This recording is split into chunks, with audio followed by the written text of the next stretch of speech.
نحمده ونصلي على رسوله الكريم آمنت بالله كما هو بأسمائه وصفاته وقبلت جميع أحكامه إقرار باللسان وتصديق بالقلب۔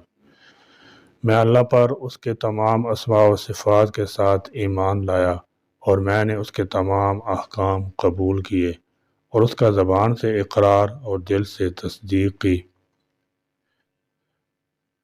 ائمہ محدثین نے ایمان اور ایمانیات کو قرآن حدیث سے اخذ کر کے اس کی تعلیم کو آسان اور سادہ طریقے سے سمجھانے کے لیے نہایت خوبصورت پیرائے میں بیان کیا ہے۔ علماء اسلام نے ایمان کی صفات کو دو طرح سے بیان کیا ہے: ایمان مجمل، ایمان مفصل۔ ایمان مجمل میں ایمانیات کو نہایت مختصر مگر جامع طریقے سے بیان کیا گیا ہے، کیونکہ مجمل کا معنی خلاصہ ہے۔ اس میں اللہ پر ایمان لانے کا ذکر اس طرح ہوا ہے کہ بغیر اعلان کیے جملہ ایمانیات اس میں در آئیں، جبکہ ایمان مفصل میں قرآن و حدیث کی روشنی میں ثابت شدہ ایمانیات کو تفصیل کے ساتھ بیان کیا گیا ہے۔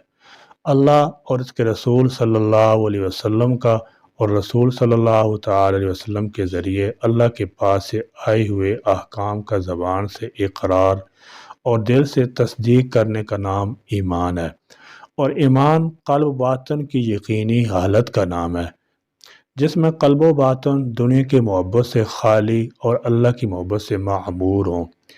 اس کی وضاحت درج ذیل حدیث مبارکہ سے ہوتی ہے۔ حضرت عارث بن مالک انصاری رضی اللہ تعالی عنہ روایت کرتے ہیں کہ حضور نبی کریم صلی اللہ تعالی علیہ وسلم کے پاس سے گزرے تو آپ صلی اللہ تعالی علیہ وسلم نے ان سے پوچھا، اے حارث، سناؤ تم نے صبح کیسے کی؟ انہوں نے عرض کیا، یا رسول اللہ صلی اللہ علیہ وسلم، میں نے ایمان کی حقیقت پاتے ہوئے صبح کی۔ آپ صلی اللہ تعالی علیہ وسلم نے فرمایا، اے حارث، غور کر کے بتاؤ تم کیا کہہ رہے ہو؟ بے شک ہر شے کی ایک حقیقت ہوتی ہے، تمہارے ایمان کی کیا حقیقت ہے؟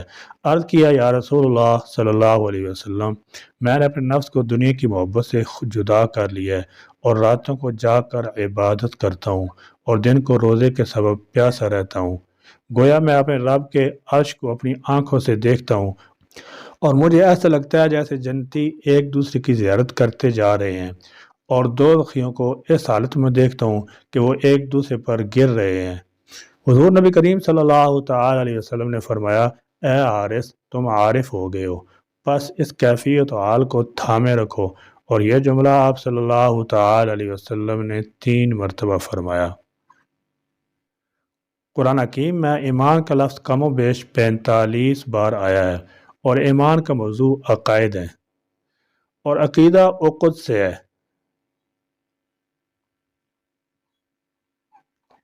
جس کے معنی گرہ باندھنے کے ہیں۔ اس سے مراد کسی شے کی ایسی تصدیق ہے جس میں کوئی شک نہ ہو۔ عقیدہ کو ایمان کے مفہوم میں بھی لیا جاتا ہے۔ اس سے مراد ان حقائق کی بلا شک و شبہ تصدیق کرنا جن کی تعلیم اللہ رب العزت نے بواسطہ رسالت ہمیں عطا فرمائی۔ عقیدہ سے مراد کسی چیز کو حق اور سچ جان کر دل میں مضبوط اور راسخ کر لینا ہے، جبکہ ایمان دین اسلام کی سب سے پہلی تعلیم ہے جو اللہ اور اس کے رسول صلی اللہ تعالی علیہ وسلم کو ماننے اور انہیں سچا جان کر ان پر یقین کرنے کا تقاضا کرتی ہے۔ مسلمان کا دین اسلام کی تعلیم کو سچا جاننا اور دل سے ان کی تصدیق کرنا ایمان ہے، اور یہی اگر راسخ ہو جائے تو اس کا عقیدہ ہے، کیونکہ ایمان نمو پاتا ہے تو عقیدہ بنتا ہے، اور وہ علم جس میں عقائد سے متعلق بحث کی جائے اسے علم الکلام اور علم العقائد کہتے ہیں۔ کس چیز کا محض علم آ جانے سے ایمان حاصل نہیں ہوتا۔ اگر ایمان علم ہی سے حاصل ہوتا تو کوئی ان پڑھ مومن نہ ہوتا، اور نہ ہی کوئی علم والا کافر ہوتا، جیسے کہ ابو جہل اور اس کے ساتھی کہا کرتے تھے، منا نبی یاتیہ الوحی من السماء فمتی ندرک ھذہ واللہ لا نؤمن بہ ابدا ولا نصدقہ۔ ہم مانتے ہیں کہ محمد ہم میں سے ہی نبی ہیں، اور اس کی طرف سے آسمان سے وہی نازل ہوتی ہے، بس ہم اس چیز کا انکار نہیں کرتے، اور اللہ کی قسم ہم اس پر کبھی بھی ایمان نہیں لائیں گے اور نہ ہی اس کی تصدیق کریں گے۔ پس واضح ہوا کہ علم اور ایمان دو الگ الگ حقیقتیں ہیں۔ کبھی علم کے باوجود ایمان نہیں ہوتا اور کبھی علم کے بغیر بھی ایمان ہوتا ہے۔ ایمان کے بارے میں ارشاد باری تعالیٰ ہے، الذین یؤمنون بالغیب، جو غیب پر ایمان لاتے ہیں۔ اس سے ثابت ہوا کہ ایمان بن دیکھے ماننے کا نام ہے، جبکہ علم دیکھ کر ماننے کا نام ہے۔ چنانچہ ایمان مجمل اصل اور حقیقی ایمان پر بولا جاتا ہے۔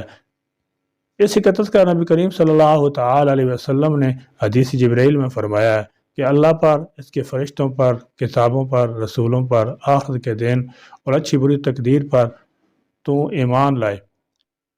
ایسے ہی اس ایمان کا تقاضا ہے کہ نماز، روزہ اور زکوٰۃ بھی فرض ہیں۔ یہ تمام عبادات ہر مسلمان پر واجب ہیں، اور ایمان کی یہ قسم ان اعمال کے درست ہونے کے لیے شرط بھی ہے۔